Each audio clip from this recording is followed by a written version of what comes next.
Ladies and gentlemen, welcome back to another episode of Sailing La Vagabond. We're just going on to night shift at the moment. We still have a full day sail until we're in Kota, Kinabalu. 171.3 nautical miles to be precise. And we've just been sailing for the last 3 days. If you missed that episode, definitely go and watch it. Oh my god, a lot of shit went wrong. Everything broke. It's our shakedown cruise, so that's expected, but like everything broke. Try again. As Zam said, baptism of fire. We had 2 separate lots of 40 plus knots. 2 sick children. He's got conjunctivitis. There was seasickness, a shredded sail. The engine's broken, the ocean valve was on the fritz. Again, all of this stuff is to be expected. It's what we're trying to do. Iron out all of the creases. But now we have a lot to do when we get to our new port. So that's what you'll be joining us for, the remains of the sail, and then, yeah, us getting to work in the port.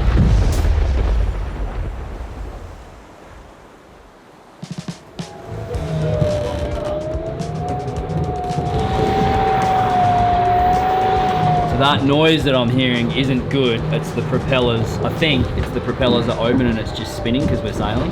Back to the grub screw. So the grub screw was ever so slightly unscrewed, which weirdly caused our entire electrical propulsion system to be inoperable. Some people have spoken up now about how unappreciated grub screws in general are, and there's been a movement recently to recognise the powerful role that they play in our civilization. Congress has been lobbied for Grub Screw Day, Facebook groups have been started, and there is now a bi-monthly meet of grub screw enthusiasts held in the back room of the Leeds United Town Hall on the corner of 7th and Essington Lewis. Now what we're doing, what the guys are doing now is they're coming up into the wind, luffing up, so they're like basically slowing the boat down. You can hear the forward sail slacking now as we've pointed up into the wind. So we're completely depowered now, then we reset it, and then hopefully the propeller's shut, and then we don't have it going wow, wow, wow, wow. So we've fixed that, and we're now regenerating 1.8 kilowatts or 1.5 to 1.8 kilowatts at 10 knots of boat speed. So that's pretty good.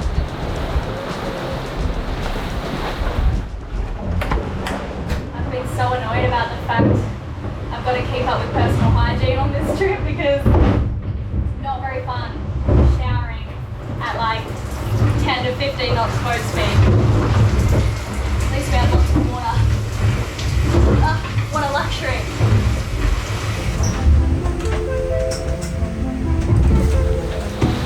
Tell me about last night and this morning. Sam and I got caught with a full main up and a full head sail. If you look at our main sail, like that's just, it's so much sail to have up in 30 knots. We did all the right things, but like, I turned to Zam, it was blowing 30 knots, and I was like, what do we do if it goes to 50? And he goes, well, we're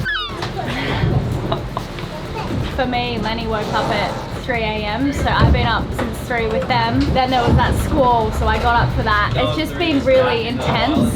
I guess too, like learning to sail on a faster sailboat. It's been an adjustment for sure, like the shower scene. And yeah, our last day sailing, we nearly made it.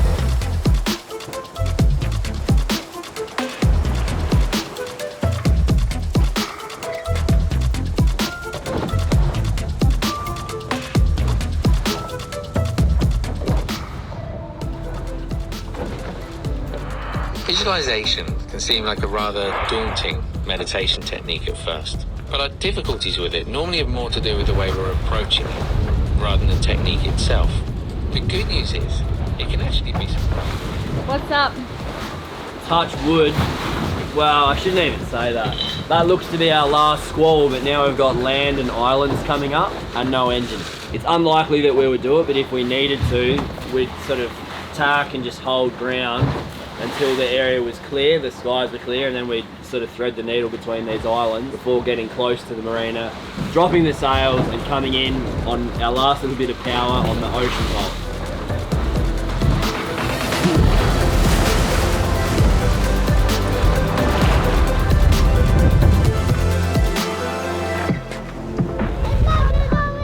There's logs in the water everywhere. We've got too much sail up, so I have to luff up into the wind. I don't have too much maneuverability. I could throw in a tack, but there's like an oil rig there, and there is seriously logs everywhere. If we hit a log, it could either puncture a hole in our boat or damage our daggerboard or rudder. Bad news. We will radio again in 20 minutes time when we're a little closer. 51. Roger that. I did not roger that. I'm feeling low. Want you to know I ain't got much to show. Baby, I'm slow. Not creeping to my eyes, stay on show. Until the spring liberates me from my winter hell. I've got This is honestly nerve-wracking. I'm so glad there's no wind. Getting applause, babe. Thank you. It was tough. Yeah, there's a big boat, isn't there? Wow, that's really big and rich. What's the prop walk with the ocean vault pool? Never tried it. Haven't got a clue. Okay, back off. Looking good, babe. Reverse. Well done, guys. We did it. Well done, team. Good boy. 3, 4, 5. Thank you. Again. Darwin. Well done, team. We did it. Yeah. I'm really, very rock and roll.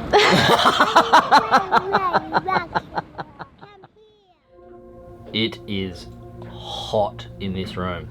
Massive thank you to Headspace for sponsoring today's episode. Meditating makes me a more calm and more patient person. I've read a lot about why that is. It's sort of my analytical brain searching for a reason as to why this is working the way that it is. But in the end, honestly, it just feels a bit magical. Like the effort to reward ratio is like nothing else on earth. It definitely makes me more present in my day-to-day life, especially with the kids, but in all aspects of my life. And I do notice the difference between when I have been like practicing regularly and when I've fallen away a little bit. Like the difference is just really obvious. So Headspace is the app that Elayna and I have been using for so long now, and I'm really happy to recommend that to everyone. So on the app, I mean, they've got guided meditations, eyes open meditations, walking meditations, they've got breathing exercises, focus playlists. The sleep content is really good. So what some people have been saying is that in as little as 3 minutes a day, you can have a huge impact on your focus, your sense of calm, your sleep, and just general like levels of stress. As I said earlier with like the effort versus reward, it's just astonishing. So Headspace really are giving an incredible offer today. You can try it completely for free for 60 days. All you have to do is head to the link in our description and use our code, which is SALELV60. That's SALELV60, or just scan the QR code on screen here. And that way, you know, like, hopefully it has the same impact on your life as it has on ours. I've been saying Elayna meditates. I'm gonna ask her what she thinks about the Headspace application. Pants, what do you think about Headspace? What's the thing that you like about it the most? I love how visually pleasing it is to the eye. I get excited to open it up, and it sends me reminders just to take mindful moments throughout the day. You can turn notifications on and it's like, hey, have you taken a mindful moment? And I'm usually like, no. So that's nice. We'd only done little research on Kota Kinabalu before arriving here, and it turns out we'd accidentally ended up in one of the most beautiful marinas in a bustling city. Our first step was to check into the country, which, no matter where you are, ends up being quite the arduous task. Sam, did you get in?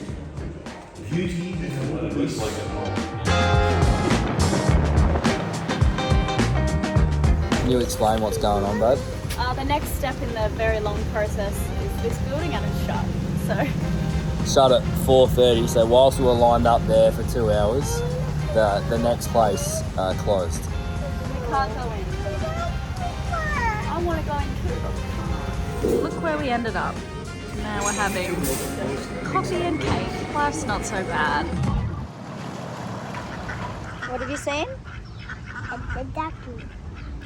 What's it doing?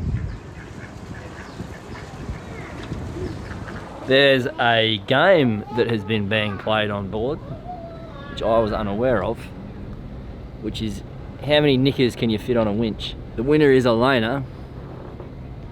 At least I wear underwear. And I quite like this one. I'm quite partial to the aqua blue. Oh, that's got sticky stuff that they haven't. Oh, they haven't stuck it down. No, they were supposed to. Hallelujah. lucky for us. Well, no, because it's not glue, it's just Velcro. Oh, okay. So that would be good to stick down. Okay. The first real job on the list was making our cabin livable again, which meant washing and drying out the carpet from the leaky hatch from our recent shakedown cruise from hell. So take a little bit of load, Ollie. Just playing with the different settings for the rudder. There's a line to pull it up. Press number 2, not number 1. Don't be shy. There we go. That is so f***ing sexy. It's a pretty awesome design. Yeah. And then a line to pull it back down, because if we hit something in the water, it kicks up. There's also, if we pull the pin out, we can lift it straight up, which means we can get into shallow water. So Zam's just showing me all the different ways of doing that now. I was supposed to do that before we left, but when I was in Nha Trang, there was a visa kerfuffle. So we had to fly to Bangkok to do a visa run. Yeah. So Mark said these are nylock, so they shouldn't come out. If it's gonna be blowing 40 or 50 knots for a day or so, that's gonna put a load of pressure on the rudder. And if you know that that's gonna happen, the advice from M&M has been to lock the rudder in place. It can still kick back. There's still a snapping rod, a shear pin, a snapping rod is the technical term.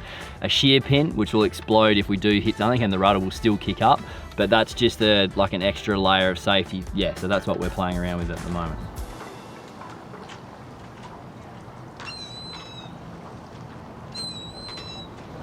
Just got Zam up the mast and I'm unfurling the jib. Okay, ready? Ease off the tack line. There's just some knots in it I've got to undo, mate.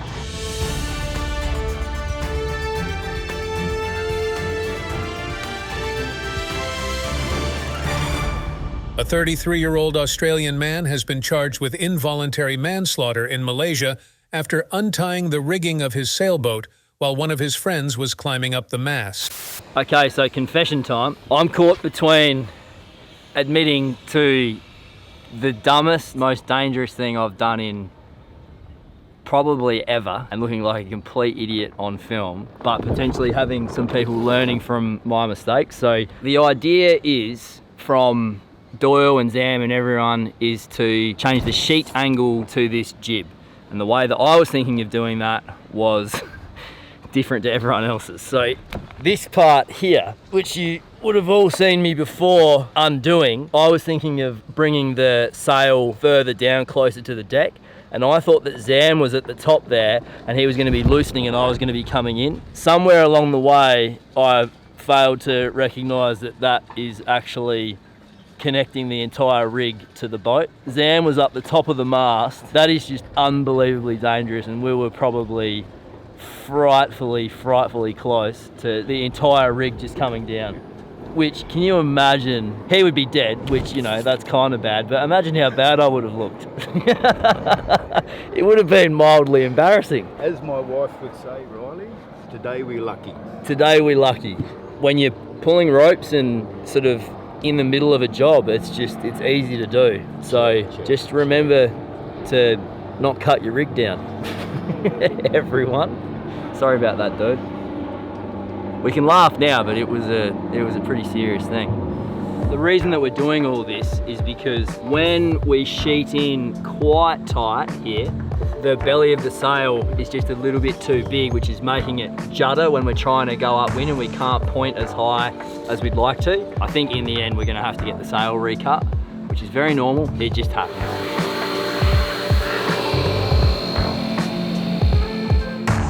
Each night, we'd retreat to the ocean where the sunset hues of orange and yellow were nearly as spectacular as the colour of our boat. The boys were so happy to be on solid ground for a while, but between Riley and I, we couldn't wait to get these jobs done and tackle the next leg of our journey north, up to the Philippines. It was, without a doubt, the biggest door that missed a trick. Night, Papa Bear. Night, baby.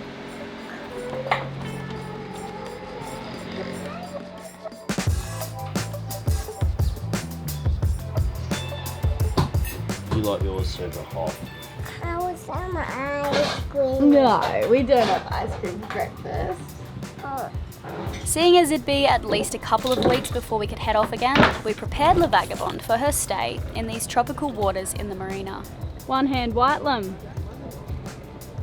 Not gonna work?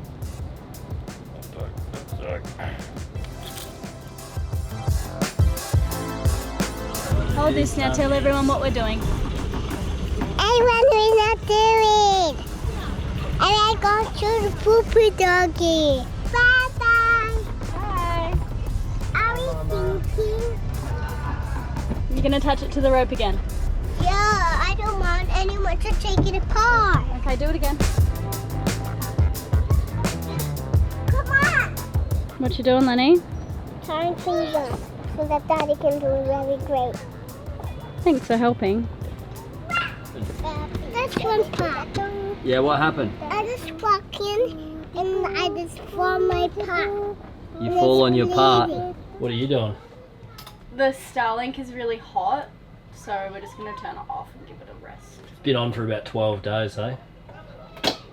Right. It's amazing I don't know where to turn the Starlink off. That's not very good thing. You probably wouldn't believe me if I told you just how much we'd had to learn over the last couple of weeks. Just feeling how the trimaran moves under engine in a marina is a big enough task, let alone taking a reef with a new system in the middle of the night in 40 knots. That's before we begin maintenance and learning all of the different systems on board, mechanical, electrical, navigation. Each of these were all brand new to us, and also we had the kids to look after. It was pretty hectic. So what we are doing this morning, excuse my voice, cleaning the Code Zero, unfurling it, which is good for two reasons. It gives me another run at setting it up. As it goes up to the mast, it sits into a lock. Feeling it lock in and lock in and unlock is going to be one of those senses of feel that I'm going to have to get very, very used to, especially when there's rough weather. We can furl it up, but we can't drop it until we've got it unlocked.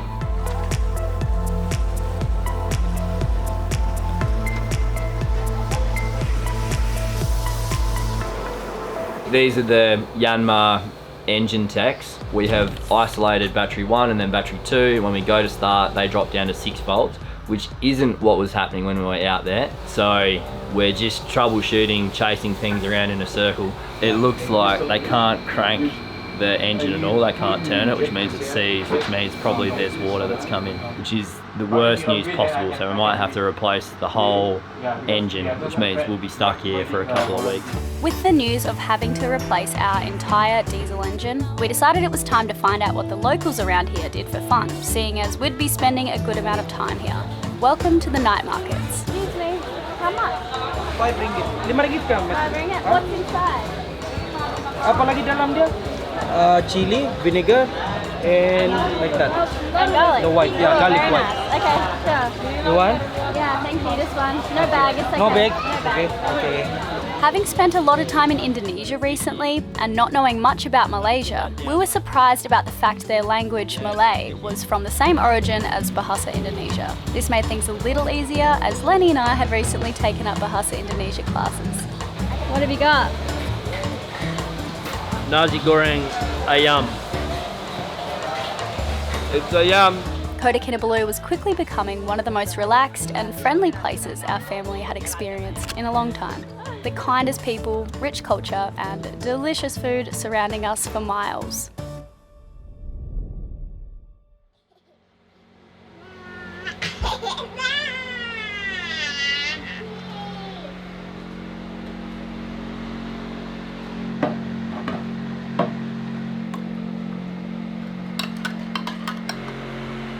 Look at that. That is chilling. It's like he wants to wake up, but he doesn't. Yeah. Guys, let Melly wake up. Let Melly wake up properly. Hello.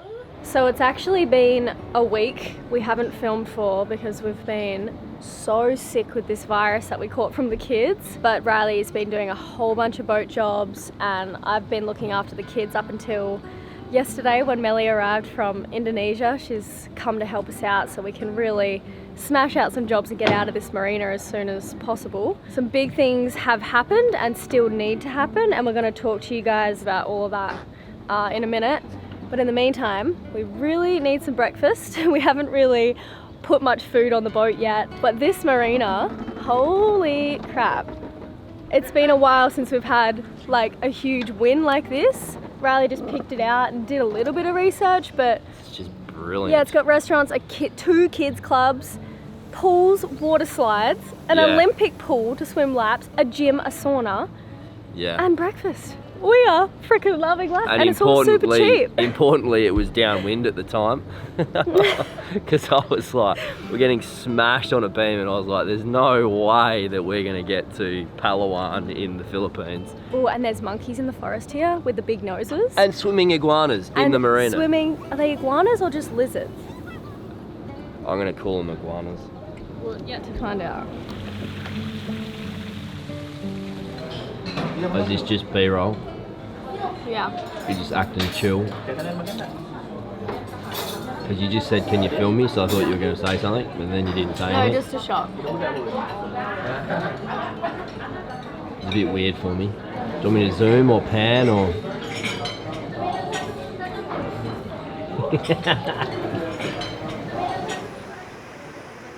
Elena keeps starting this again, hoping that I'll stop being weird, but I'm not gonna. She gets up and turns it off and she's like, Can you be serious do you want to go now? again? And I'm like, yeah, sure. I'm not gonna stop being weird. He's been a weirdo this morning. But yeah, as I was saying earlier, it's been a time since we arrived. It starting has been with a time. checking in with immigration. It actually takes a full day, and to check out, we're gonna have to do it again. And everyone is so nice here. I wanted to mention that. I don't yeah. want to miss this You've point. been saying that. The locals are so nice. Like, you don't walk past a single person without them saying, hi miss, or like, how you going? And like, they actually want to know the answer. Zam's left. Zam gone. I hope he didn't catch what we got. He's a legend. I'm so friggin' glad he came on that trip. He knows a lot about these boats. He's a very good rigger. Hell of a hand. What's the latest with the engine? So Mr. Lai came and checked out the engine, and then he said, I'm gonna get another technician, my West Malaysian technician, when he flies in to come and check it. So they've checked it. Rapido has paid the deposit for the upcoming work that needs to happen. It looks like they're going to need to like maybe assemble a gantry here, pick it up, and then take the entire engine to their factory and overhaul it. I'm so worried about that, hey. Paul and Rapido were very like apologetic about this, and I said, it's not that I don't care, but we can repair an engine. I'm much more interested in the structure of the vessel, which so far has been very, very good, and also the weight. It's a little inconvenient, but at the moment, Elena and I have got so much stuff to do on board, just getting the boat set up. It's like, It's fine. it's fine. gonna We're be stuck okay, here. and we're not paying for it, so whatever. And we're sending away the sail that's shredded. I think FedEx is coming to pick it up. Yep. Stratus in New Zealand are going to send over 2 new panels to China. China's the closest port. We were getting a sail bag made up anyway, so the sail bag's being made up. The panels will rendezvous with the stay sail. They'll just unstitch it, stitch in the 2 new panels, and everything should be absolutely perfect. We also want to rearrange the nav desk. Now that we've used it, we know what's like, some things can be hidden underneath. There's some things that you're not meant to touch, and we have kids. So we're gonna hide that away and just reorganize the nav desk and make it look really pretty, like maybe with like a wooden border, because it looks a bit boring. It looks a bit boring right now. I love Mark from Rapido. He's just looking at it, he's like, I'm just not happy with it. This is such a centerpiece. I'd really like to just make this look just a little bit nicer. And to me, I was like, it seems fine to me, dude. It's a boat, yeah. And lastly, Forrest is coming soon. Foz. He's gonna come join us. Big for... hit with the ladies, Foz. He is, he's Oh, single. He's single ladies. many comments pouring in. And he's single. You'll find him on Hinge, Bumble, all the big ones. He's arriving tomorrow actually. Adorable. Oh no, 2 days. Very handsome. And we need to get some local knowledge of the area so we can sail up the coast of Malaysia and up to Palawan after this engine and stuff Tremendous lover. comes in. So that's the plan. As you breathe out, just watching the body soften. You gently close the eyes. There is a lot to organise here. I've got some spearfishing gear down here. I've got the sails for the OC tender. Elena's guitar, that's hardcore sailing gear. I've got that in a box, so if does hit the fan, if for some reason it drops to, you know, 0 degrees or -5, that's all my emergency gear. And this here is sleeping bag, so it's light gear. And then up here, Elayna's got 2 boxes full of picture frames. She wants to, I think it's a sick idea, I love it, but I wasn't expecting 2 full boxes. The idea is to put pictures in them and hang them up. It's just so many. So I was expecting maybe 6. There must be 50 in there. What? Anyway, so that's happening there. Forrest is coming and he's like, oh, do you want to go spearfishing, mate? And I'm like, yeah, I mean, I'd love to. I don't think I got any gear, and of course I do have all the gear. Mom, what are you eating? Watermelon. Do you know what that is, Darwin? Yeah, What is it? it's a knife too. A knife? Yeah. What This one to catch the fish. Lenny, What? do you want to try and catch a fish? I'm alright, I don't know how to catch a fish. It works. That is so rusty. Wish there was notches on there rather than divots, but man. Anyway, join us next week as we decorate the whole boat with my beautiful picture frames and we give you a full boat tour. We also make the wild decision to leave without our new diesel engine because of how long it was going to take to get the new one. So you'll be joining us soon to see if we can survive on electric energy alone.